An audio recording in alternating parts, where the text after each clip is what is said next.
umuntu arakuvuga ingaburo rye rukaricikaho kandi atari ryase neza. Wajya mu mujyi ukagenda n'ibirenge kandi ufite tike, ugenda utekereza gusa. Dawidi yahuye nabyo. Nubona uhuye n'ibibazo kandi ntukagira ngo niwe wa mbere. Ndashimira Imana ko mu ntambara igikiza abantu arimo n'intambara y'amagambo. Umuntu akwita umurozi utazi n'umubirizi, utazi n'umubirizi ukusa igitunju. Bakwita umurozi wajya ugenda mu nzira ukabona uri we. Abantu bakakwicira izina neza pepepepepepe kubera kuvuga ukangirika. N'abana bajya banyura kuri urwo rugo bakavuga ati urugo barabitubwiye bakubeshyera. Kandi impamvu y'amagambo narayimenye narayitekereje narayimenye. Iyo umuntu akuvuga ntabwo avuga aho ugeze, burya aba yice aho ujya. Dutabaye mureke mbabwire, hariho abantu yatuzaniraga ibiryo bihiye buri mugoroba, akatubwira ati nabonye akaga murimo nubwo mutakambwiye. Akazagira gutya, akazana agasorori, agasunika urugi, agashyiramo akigendera. Yarabizanye kabiri atatubwiye. Tubyutse, yabizanye mu gitondo, tubyutse tubona isorori irahari irimo ibiryo bitetse. Madamu arambwira ati baratoroze. Nabambwira nti niba ari uburozi rero uri napfuye kera. Ni ngewe bwica mbere. Gushimira Imana si mu mutima gusa, ni ukubivuga.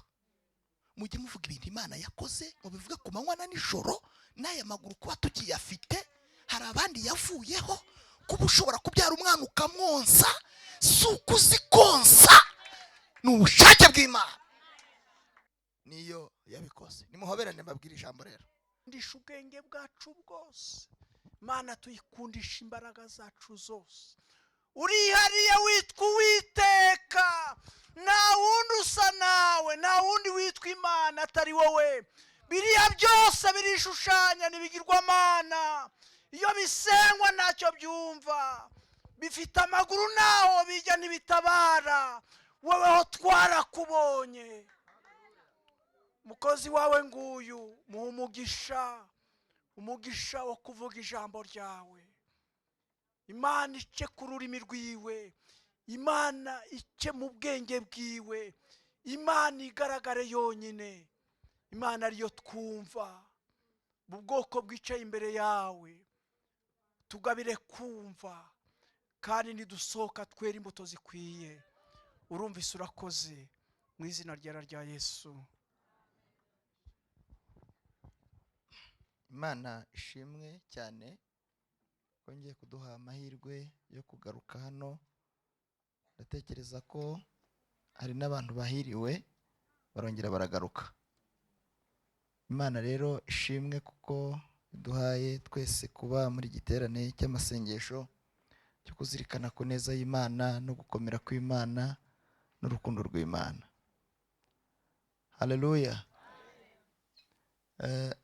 Uyu wa kane nyine wo gusenga nimugoroba, ariko igiterane cyatangiye mu gitondo kuwa mbere. Kandi nk'uko umushumba bivuze, hari ibintu Imana yadusezeranije, kandi yadusezeranije ntabwo imbaraga zazo zirangirira ku kuvuga, irenga urwego rwo kuvuga ikanakora. Muyikomera amashyi. Imana igivuga ariko kandi ikanakora. Tugiye gusangira uyu murongo muri Bibiliya, Zaburi ya 52 kuri uyu murongo wa 11. Zaburi ya 52 some ku murongo wa 11 gusa, turakuramo ibyifuzo dubisengere.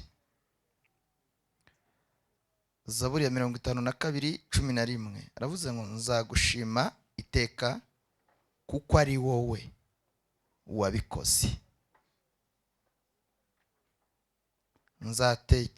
Nzategereza izina ryawe imbere y'abakunzi bawe kuko ari ryiza. amen. Natekereje ibintu byinshi, murangurikiye? Haleluya. No hirya natekereje ibintu byinshi ku kuvuga gukomera kw'Imana. Ese Imana twavuga ko ikomeye gute? Twabitangirira he tukabirangiririza he? Murumva nicaye hariya nabonye ibintu byinshi, ariko harimo kimwe: Imana nta mujyanama igira. Mwumve, kuyobora isi n'ijuru n'inyanja n'imisozi n'amafi itagira umujyanama, yonyine ubwayo nijya yigira inama y'ibyo ikora, ifite imbaraga. Haleluya. Imana igeze ibwira Mose ati ntabwo nakugaya, ariko warampemukiye, wangira inama yo kutica abantu mbishaka, nagize uburanga ngo mbatsembe mbamare. Mose ngo icyo gihe aritambika, ariko Imana ifite imbaraga. Hari ibintu bitatu, hari inkingi eshatu ngiye kubaganiriza. Ubusanzwe kuvuga Dawidi gusa, Dawidi mwese muzi amateka benshi, mwabigisha ukavuga igihe yavukiye, aho yavukiye, ubuzima yabayemo, ariko akaza kubona kugira neza kw'Imana. Ariko nanjye ngiye kubibutsa ibintu bitatu, inkingi eshatu yari yihariye kuwe wenyine, adasangiye n'abandi, wenyine ubwe yihariye. Hanyuma tuze kureba ko natwe ubwacu ntacyo twakora. Abantu Yesu yagiriye neza, munyitabe muvuge ngo amen. Murakoze cyane.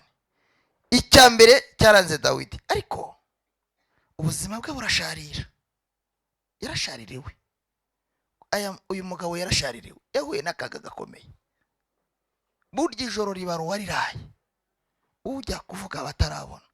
Hari igihe umuntu ahora n'ibigerageza amagambo agashira ivuga kandi yari intyoza, ariko uyu mugabo nawe yahuye n'akaga. Icya mbere yari yihariye, nubwo yanyuze mu bikomeye byinshi, ariko ntabwo yigeze atakariza Imana icyizere.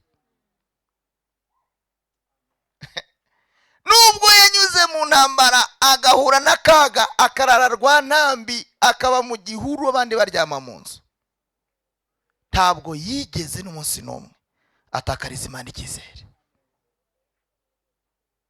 Icyo nakibonye. Yahuye n'abanzi, Shemu yabivuze, n'umushumba yabivuze. Yahuye witwa Dawegi, we namusomye, mureke, ni umugome. Kandi intambara mbi yahuye ni intambara y'amagambo. Umuntu arakuvuga wambaye neza ukabona ntiwambaye. Umuntu arakuvuga ukarara utariye kandi watetse neza, pepe apeti gashira bigeze ku meza, wakwibuka ijambo umuntu yakubwiye ukajya kuryama.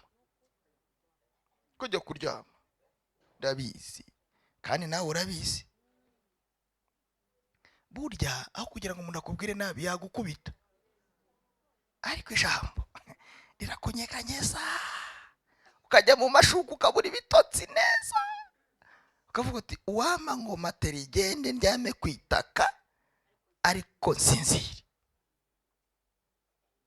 Ndashimira Imana ko mu ntambara igikiza abantu harimo n'intambara y'amagambo.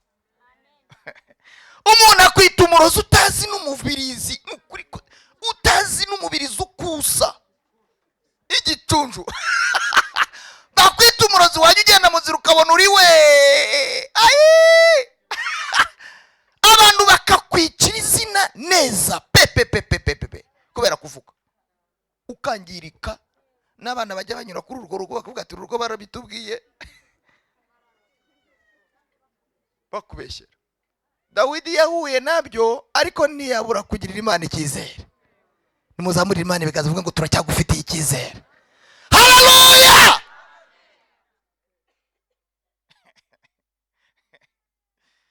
Twageze kuba turi muri bisi, noneho umuntu arambwira ati uriya muntu uramuzi? Ndireka ta, ntabwo umuzi Feda.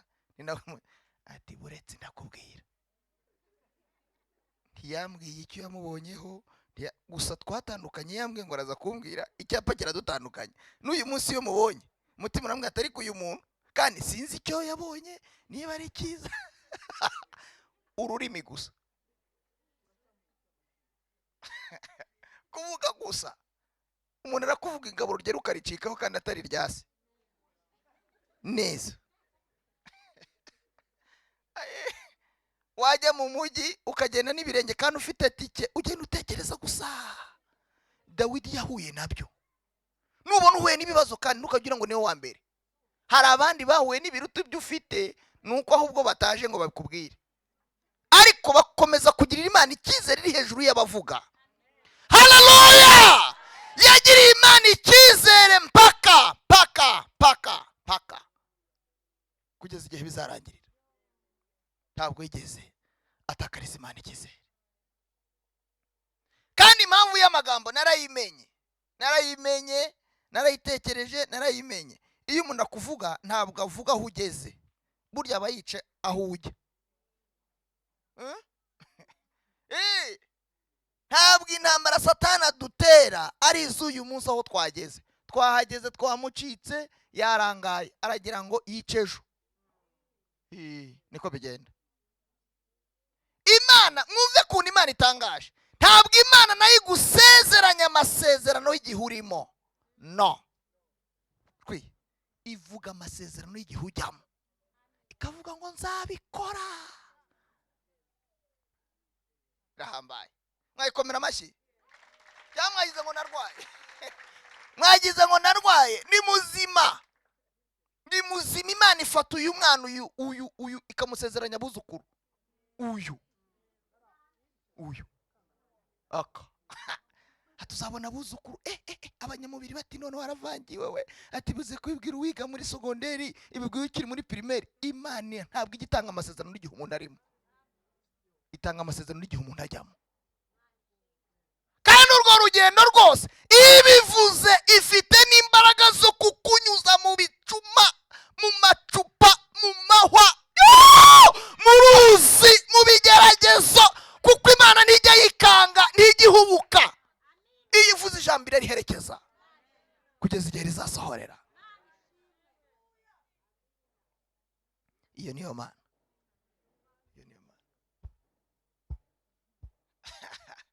Korodera tubwiye ngo ageze muri koma. Uzi ko Imana ivugana n'umuntu uri muri koma ikamubwira ngo uzabyara kandi ari gupfa. Haleluya! Ntabwo Imana igiterwa ubwoba n'iminsi uhagazemo, niyo nyiri iminsi, niyo nyiri igihe.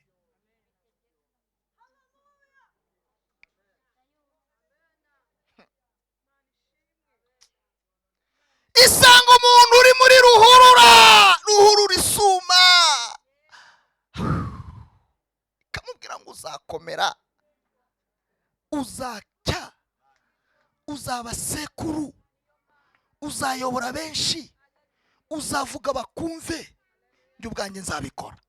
Ugashakisha inzira ukayibona. Ni Imana. Ni Imana.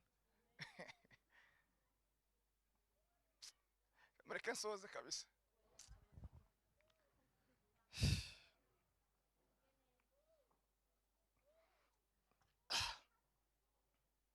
Haleluya. Imana mufite ibyo mwishimira.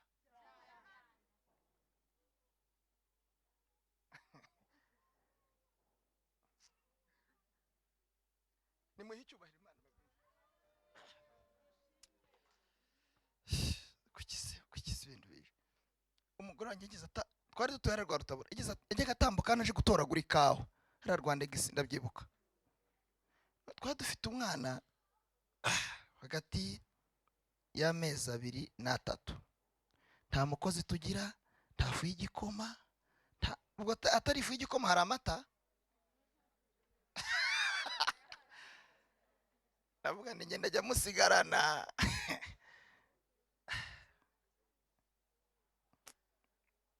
Bahembwaga kuwa 5. Ndabizi Imana yavuga, ntivuge ngo ndaguhindurira ubeka bita batoragura ikawa. bibuze ngo igenekereze irebe ubuzima.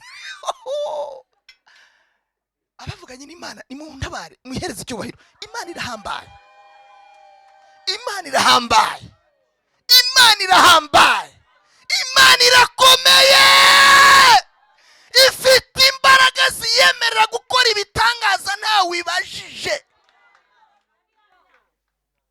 ntawe wibaza, hawe. Umubyeyi nigeze njyana igikondo Karugira, ndamubona witwa Chantal, yaradutabaye. Mureke mbabwire, hariho abantu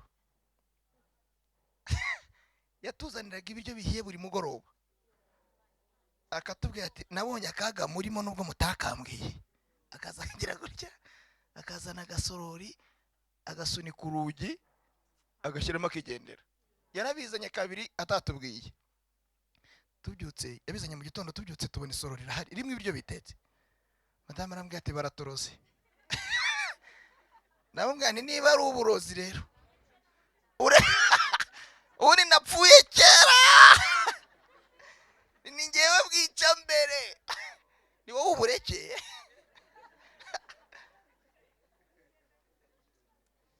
Kubimenya nibwo buzima,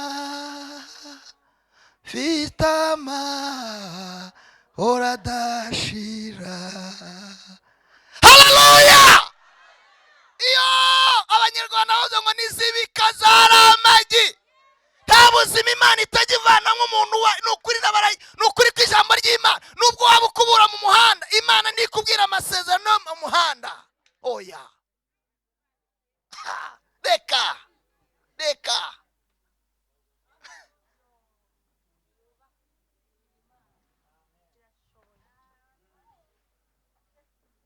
muri hano namwe, Imana ibaha umugisha.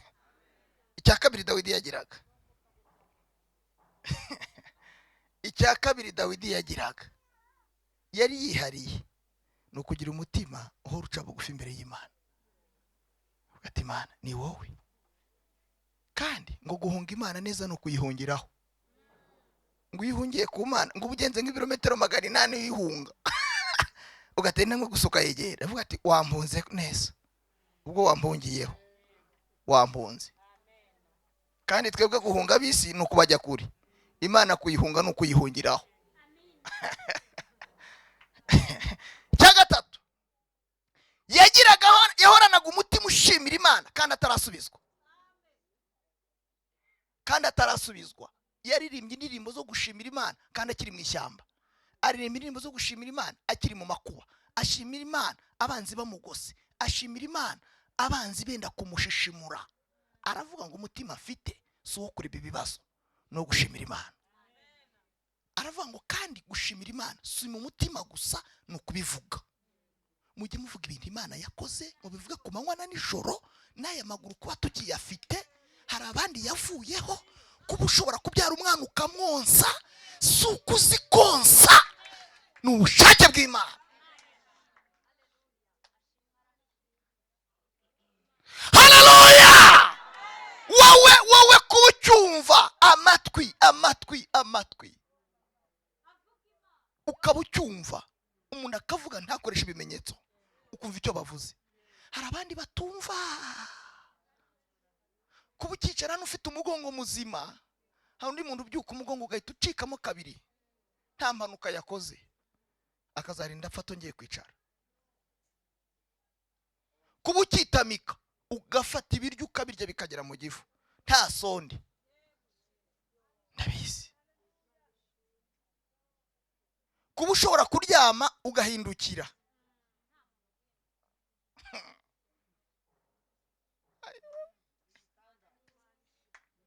kuba ukirambura amaboko gutya gusa, none byabaye itegeko baragura ngo urambura amaboko atahona yaramburiye. Kuba ukiyarambura gusa nta byuma birimo, n'impanuka wanyuzemo. Ukaba ugifite amaso areba ntawe ukurandata, wowe ukaba ukicara mu bantu ntibakwikange, abantu ntibakwinuke kubera indwara waba ufite. ukaba uri muzima ukisiga amavuta ukajya mu bandi, wagera mu bantu ntibatekereze ukundi bakakubona nk'umwana w'Imana, mu muryango wawe bakaba bakikwemera, bakoresha ibirori bakaguha invitation bakagutumira. Shimira Imana utera haleluya. Tuzabivuga. Abanyabwenge haleluya ni abatekereza ko ubuzima bwose barimo buri mu biganza by'Imana. Niyo yabikoze. Nimuhoberane mbabwira ijambo rero, mubwire ngo Imana yanjye niyo yabikoze. Muhamiririze, mubwire ngo si Dagoni, si Baringa, Sashera, si Muyomba, Imana yanjye niyo. Kuba ndyama ngabyuka niyo. Zamura haleluya. Niyo ni Imana yanjye.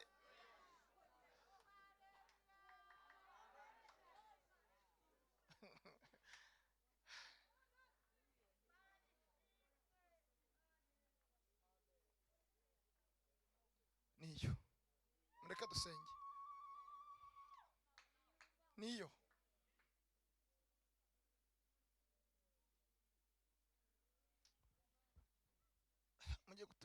Ngiye kubabwira ikintu ntatekereje kuvuga, ntateguye.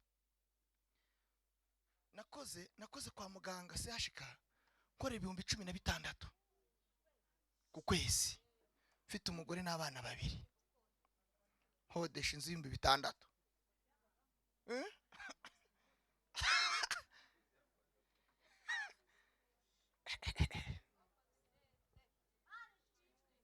Nta bindi Imana yakoze, nubwo ari njye vuze, ubwo nta bindi Imana yagukoreyeho.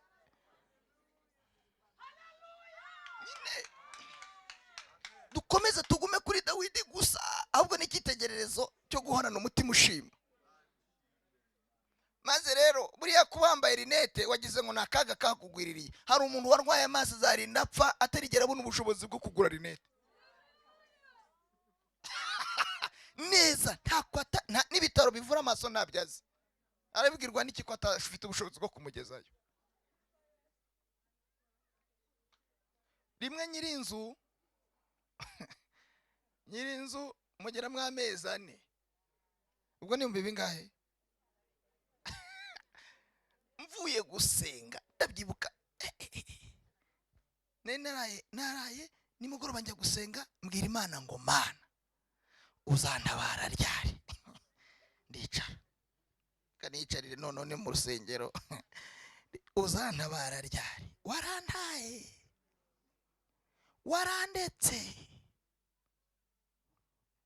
ndajwi, nta nzozi, ntayerekwa, nta n'uwavangiwe ngo ambwire. Ekata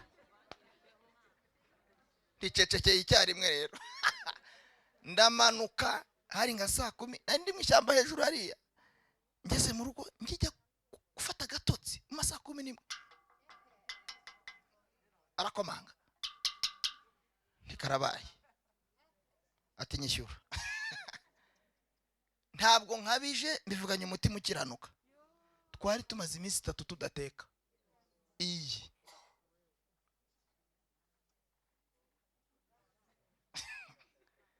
naragiye nawe arabiza bahariye, nzana amasafuriya n'imbabura, amasahani abayererana ukagira ngo yavanye mu mujyi ntaheruke. Naza namwe niko ubu ndakwanga nanjye ngiyanga. Mu rukerera agiye mu kazi, asubira inyuma ati byagenze nasubo ntabyo ubona. Twaraye dutetse twoza amasafuriya turayahanagura ameze atyo. Arandeba arambwira ati none se byagenze ute? Se wowe ntubibona? Arambaza ngo konya mbona usenga, Imana yawe ivuga iki? Sinzi aho narikuye, ni Imana yambwiye ko izantabara. Ati ryari? Basi mba ndatsinzwe. Ndamubwira ko ari nimugoroba, nambwira ko ari saa 9. Ibaze kugira ngo umuntu akubaze n'umunsi Imana izagutabaraho. Ndambwira umunsi we ntawonza, ariko icyo nzi nuko Imana avuganye nanjye.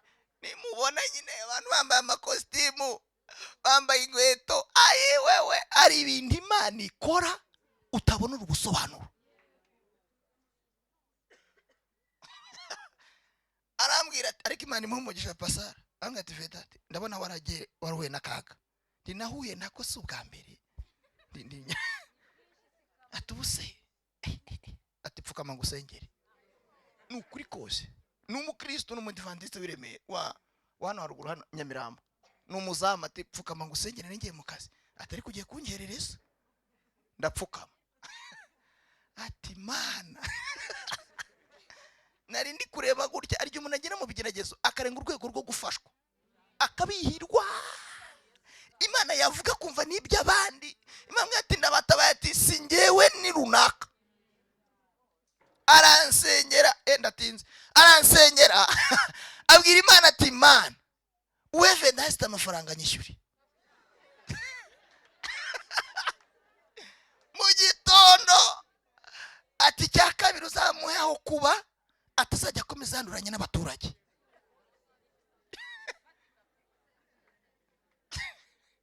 Ati yewe, ati ngaho ndagiye, ati Imana ikugirire neza, Imana igufashe. Ndareba se Imana, aya masengesho urayumvise ko naraye ngubwiye ntumvugishe, naya ntuyumvise.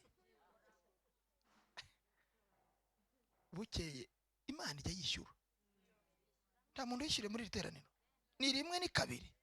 Ubwo rero ngo uzamuye akaboko ngo wabe yikojeje isoni, byihorere nge ndabivuze. Haleluya! Nta bana bawe yishyuriye utagira akazi bakaba bakiga.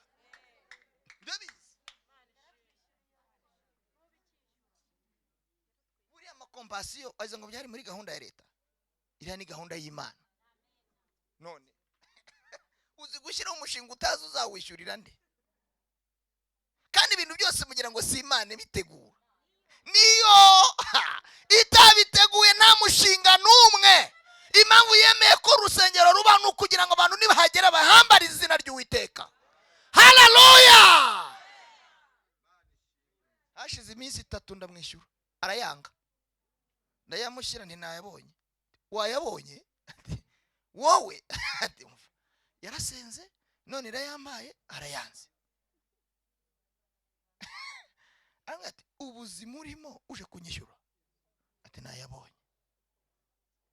Ati guhera none aha, ati inzu yanjye igihe uyimazemo cyose ndakiguhariye. Ati mbi 10,000 ndi ugenda ujye nze gutaha nsanga mwahashye muri kurya. Ati ndanezerwa ndetse ati ikindi gihe cyose ndakubabariye. Tingurikije akaga nabonye wawe. Ati ariko menye ko Imana ishobora byose. Ati iguhaye ibi izaguha n'ibindi. Kuri uyu mugoroba nagira ngo mbabwire ko ibintu twashimira Imana ni byinshi. Ni byinshi pe, ni byinshi, ni byinshi, ni byinshi, ni byinshi, ni byinshi, ni byinshi, ni byinshi. Imana ifite imbaraga kandi mujye mubivuga kenshi. Itandukanye n'abandi, itandukanye n'ibindi, itandukanye n'imisozi. Imana ifite imbaraga. Iruta haleluya, iruta ibindi bintu byose, iruta abakomeye baravuga ejo hakaza undi akabavuguruza. Iruta abanyabwenge b'isi bariga ejo hakasohoka abandi. Irusha abavuga igifaransa ejo haza abavuga icyongereza. Iruta abavuga icyongereza ejo haza abandi bavuga ikilatini. Abakera batakare ariko Imana ntigitakara.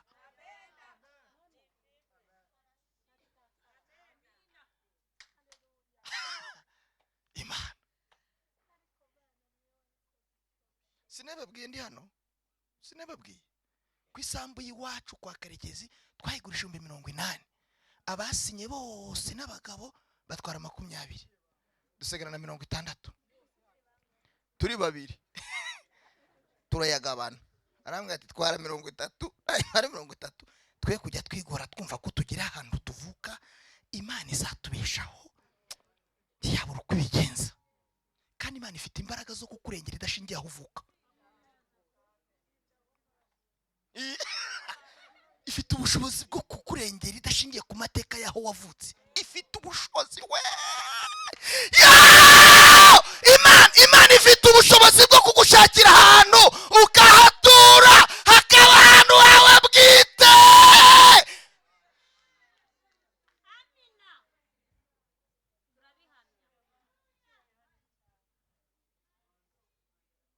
kandi ikizakubwira ko yaje ni uko ukora ibiruta ubwenge bwawe, igakora ibitandukanye n'ibyo wize. ni Imana. Mana, kwitekereza ku Mana birema amashimwe mu mutima, kandi ugasanga nta kintu na kimwe ugira, byose bifitwe n'Imana. Ugasanga nta bwenge bwawe bwigeze bukora, n'ubw'Imana. Si ubuhanga, si imbaraga, si ukuzi kwirinda, si ukuzi kugenzura, si uku no. Imana yonyine igifata abaswa ikabagira ibihanganye, igifata umuntu uciye bugufiya ikamushyira hejuru, nta matora abaye.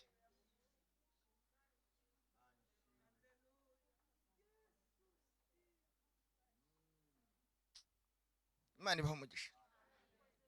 Imana nishimwe. Tukwiye gushimira Imana rero, tukabivuga kandi tukabikora. Kumbwira gushimira Imana aho ndanezerwa, nshatse sinasinzira none, kuko bihita bihagarara neza. Iyo tubivuze hano ngo twiyambitse ubusa, nagiye kubitsa umwana mu Gasyata kwa Chantal, mfite babiri njya kumubitsa kubera inzara, aramwe ati muntize mujyane. Uzi kubitsa umwana nta ntambara iriho, ariko napfukama Imana ikambwira ngo bazarya basigaze. Ziko Imana ivuga kurya waburaye. Imana ziko Imana ivuga ubuzima busa n'ubwarangiye. Imana ikavuga kubaho bakubitse. Imana ikavuga amahirwe wayambuwe. Imana ikavuga gukomera waciye bugufi.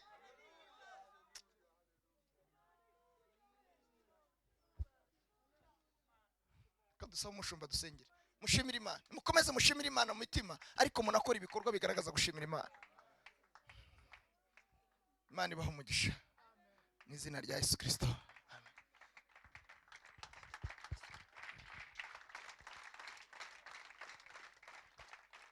Muhaguruke dusenga Imana.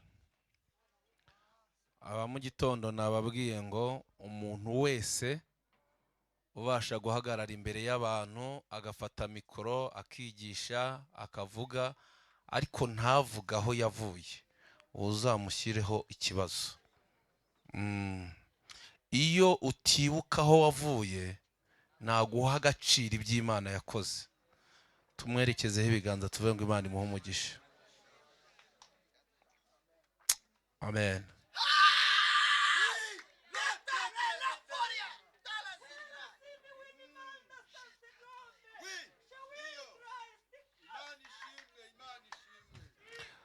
Mwokundeba muhumirize dusenga Imana. Fabrice ne ujye ugira ikorasi ivuga ngo Imana yaje. Imana yaje irahari. Nawe ongera use nk'utekereza, usubize amaso inyuma, ukore urugendo uturutse pfiriya, urebe ibintu byose waciyemo, nurangiza urambura ibiganza byombi uvuga ngo Uwiteka niwe wabikoze. Niwe wabikoze. Ibuka ukuntu watangiye amashuri, Uwiteka niwe wabikoze. Agaciro ufite, Mana turagushimiye, wakoze byinshi mu buzima bwacu. Tugize umugisha wo kuba muri iri teraniro, tukuramburiye ibiganza tuguhaye icyubahiro, kuko wakoze ibikomeye. Ni wubahwe Mana, wabanye natwe tukiri mu nda za ba mama, ubana natwe tuvuka, ubana natwe dukura, ubana natwe aho tugeze tungana gutya. Turabikesha wowe Mana, ni wowe wabikoze, ni wowe wabikoze. niwe wabikoze, niwe wabikoze, kandi uzakomeza gukora n'ibindi. Niwe wabikoze, ni wowe wabikoze. Turagushimiye ko ari wowe wabikoze Mana. Icyubahiro ni icyawe, tugukomeye mu mashyi. Ni wubahwe. Ibyo byose tubisabye twizeye izina ryawe ryera. Amen. Munyembere dukomere Imana amashyi n'ubundi kubw'ijambo ryayo tumaze kumva. Arakantu kabaye ku manywa mu masengesho tambutse biturusho nta kibazo kanangaje. Umugabo watwigishije yitwa Leonard, asengera nimba ari Karukungu simbizi nimba hari yazabibare. Hari akantu yavuze numva karantangaje. Yavuze nawe buzima yabaye nkucamwe busa n'ubugoye. Aravuga ngo umunsi umwe abana bagiye baje gufata ibipopi bene bibaza kubafasha abana kugira ngo bakinishe. Biba ngombwa ko agenda umwana aragifata nyine, agifashe ngo bagifunguremo imbere, kikaba gifite ikintu niba ari mu nda simbizi, basanga harimo lettre y'umunyamerika. Ese ko mutari kunyumva? Ivuga ngo wowe ufashe iki gipopi umbwire ubuzima ufite, atanga na adresse yiwe. Wa mwana umubyeyi yiwe ngo abone lettre, aragenda aje kuyisomesha kuko icyongereza ntiyacumvaga, barayimusomera nawe yandika mu Kinyarwanda, abandi barayisemura bandika mu Cyongereza yohereza umuzungu. Ariko umuzungu amaze kubona ya lettre avuga ati se none se yiga hehe, mpe konte y'ikigo yigaho, ngo arebe ikigo avuga nawe bona ncakindi n'ubundi canga gisana cakindi cyo hasi. Ahita avuga ngo yiga muri Green Hills. Amuha konte ya Green Hills. N'ubu ngubu umwana we yiga muri Green Hills. Ntabwo ari bizakera ni ibintu biriho ubu nyine. Kandi uwo mugabo avuze ngo umwana we yiga muri Green Hills nigitangaza. Ntibishura amafaranga make yari ahantu. Usibye kumva n'amatwi gusa sindanahagera. Sinonamenye ko ari no mu Rwanda. Kandi nigitangaza n'ukuri. Imana yacu ni Imana nyine. Ntago ari umuntu. Njyamba bararimwe na rimwe yavuze ngo rutazabari ngo rutazanyabingi. Iyo comparison kumva ni fake. Ntabwo ari ibintu byivuze wambwira ngo rutashemu, ariko bayari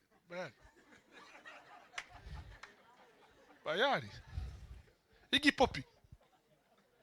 Umuntu akakora igipopi yarangiza ukavuga ngo kirarutangira shose ngikora igipopi cyangwa mbazi igiti mvuge ngo nibagisenge, wabanje ugasenga shemu mbere yuko basenga kiriya giti baje babanje ugasenga shemu. Byibuze wavuze ngo urotashemu naho bayari na nyabingi bipopi gusa. Dufite Imana ifite imbaraga.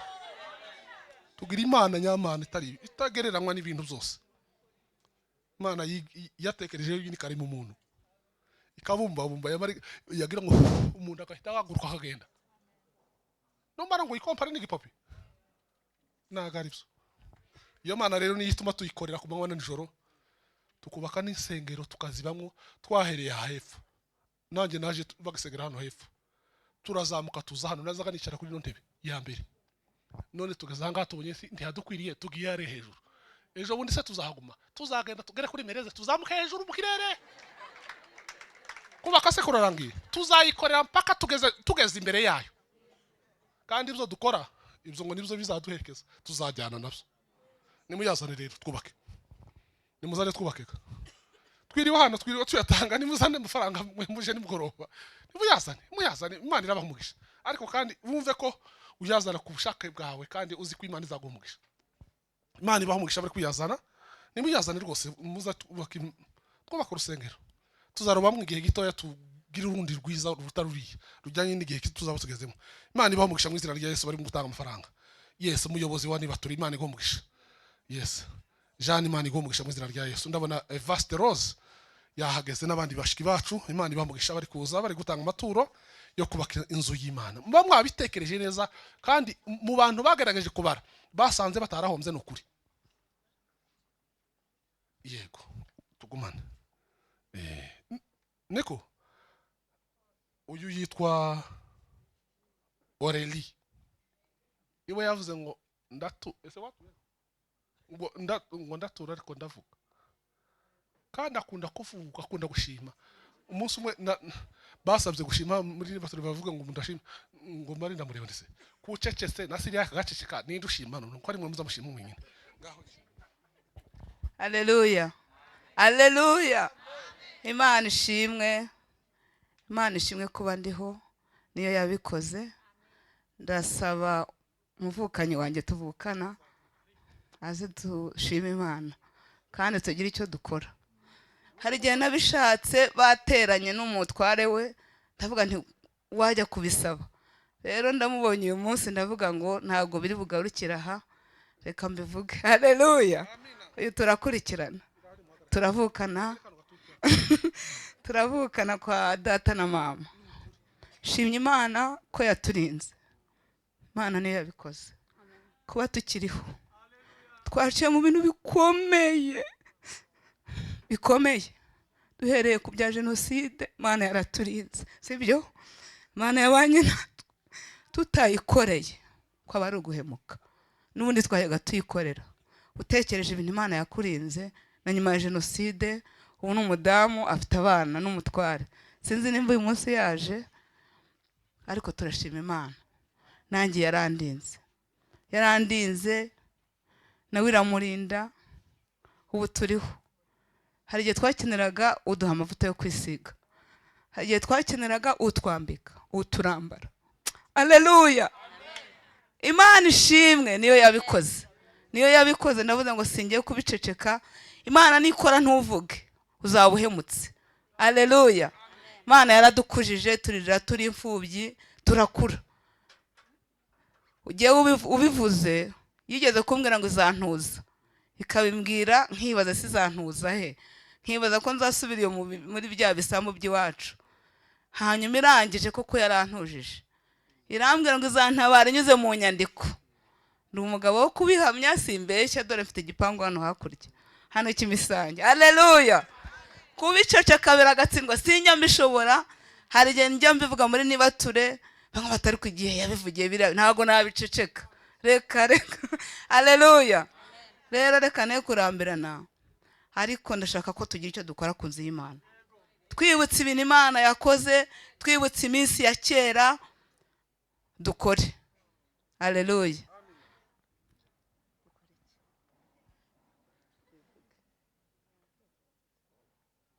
Haleluya.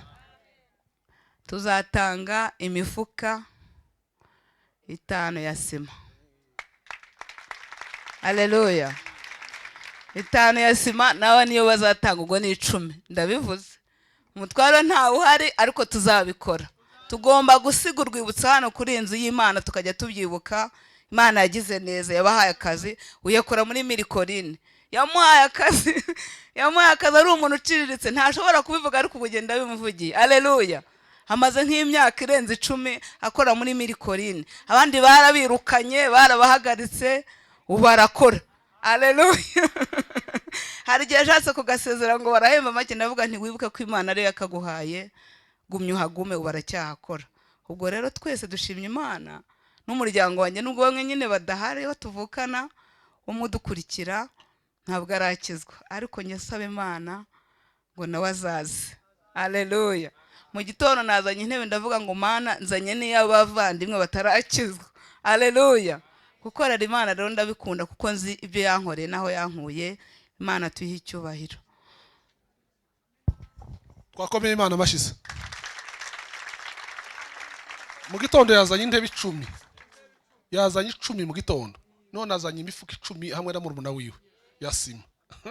Buriya se n'ubuswa, buriya azi ubwenge. Scott, abantu rimwe na rimwe ari gihe dushima umuntu wakoze neza ariko kananirwa kubikora. Ariko ndabizi neza hano seje mu Imana yadukoresheje iby'ubutwari, ikimenyetso ngikikira haruguru. Munyemere dukore n'ubundi kuri telefone, dusunika amafaranga y'inyubako. Ntabwo twatinze kuko twari duteganya n'ubundi korenza 2:00 n'igice, ariko ntituyirenza, tugiye gusoza. Abafite amafaranga kuri telefone muyasurike. Ndi gutunga urutoke. Mwazifashe se? Akanyenyeri 182.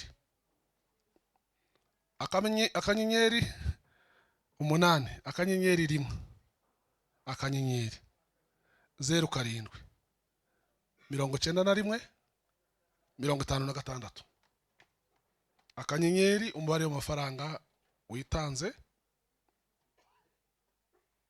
urwego arahita agera kwa mana. Imana igomba mwene data.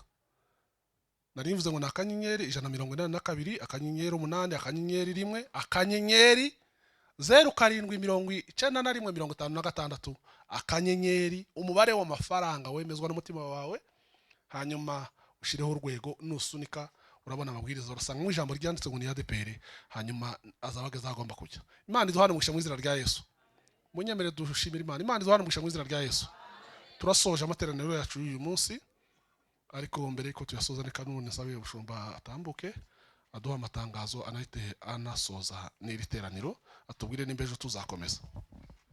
Muhaguruke twatashye kuko mu kanya turaba tuje muri burakeye, kandi dufite ibihe byiza. Abatarahagera turabararitse muze kuza mu gitondo 10:30, kandi ejo kuwa gatanu mu mpinduka turi kumwe na Pasiteri Claude Rudasingwa. Kuwa gatandatu korali iri mu nzira izaturuka Nyamagabe, korali Erayo, no kuva mu bwiza tujya mu bundi. Amen. Imana ibaho umugisha rero mwese.